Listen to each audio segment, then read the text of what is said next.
Hey guys, thanks for tuning into EarthWise. Today we're going to Trenton, South Carolina to visit Khakalaki Farms. They have an amazing setup here with tons of different farm animals, cabins, walking trails, and most importantly, sheep. So come join the fun with us. I started out in 2012.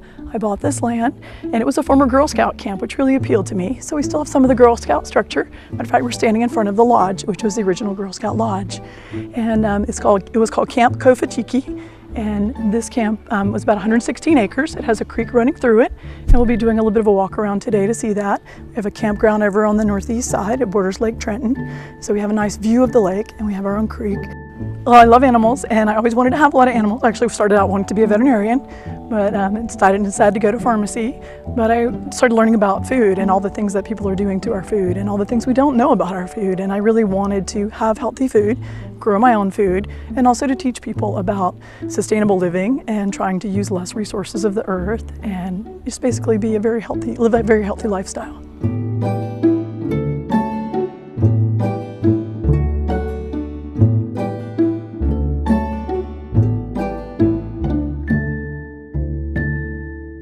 We have sheep, and we try to do as much as possible dual purpose. So we have sheep that give us both wool and meat.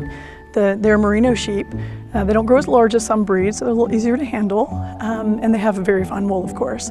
So that's one thing we're doing today is annually we do shear the sheep, and the meat, of course, is also very delicious. So the ones that don't make it as breeders get to be dinner, but they live a very happy and humane life until that point. So we're very happy about that. Well, actually, the story of our shearer is very interesting. Jonathan Hearn is from North Carolina, out near Asheville, and he's been doing it for 40 years. Shearing sheep is there's a very high demand business. They're kind of one of those things that they're not making it much of anymore. Not being people want to go and do it, kind of like farmers. So they're kind of rare. We kind of have to work around Jonathan's schedule. We're very lucky that he's able to come and plan this far in advance and be here. But anyway, Jonathan shears the sheep. He's very good at it, very quick. A little bit of nicks happen occasionally, but sheep don't, they recover very well from it. So once a year we shear the sheep. Some species you have to shear more, but we just do it once a year. That gives them all summer without a heavy winter coat. And then we can use the wool for other things, to knit sweaters and scarves and such.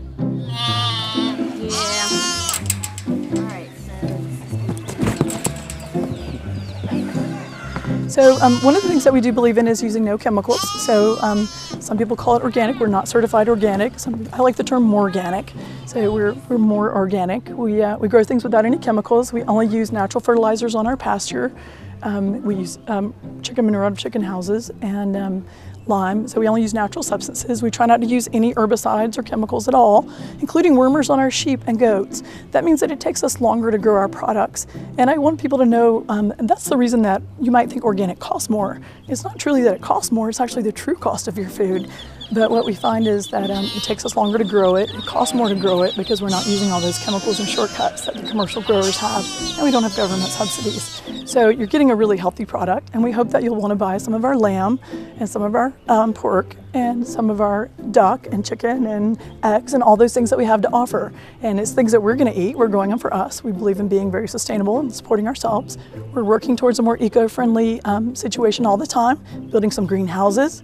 We do low-till, no-till gardening, so we try not to disturb the soil and that little ecosystem that lives below the ground. And just want to leave things as much natural as possible. We hope to do mushrooms next year, actually. That's our next year's goal. Always, every little step counts, so make a difference and support your local farmer, buy something from them, and ask how things are grown, and come see it. That's one thing that we really value here is the transparency. You can come see how your animals are grown. And if your animals are grown in a good situation, there should be nothing anyone is embarrassed about showing you.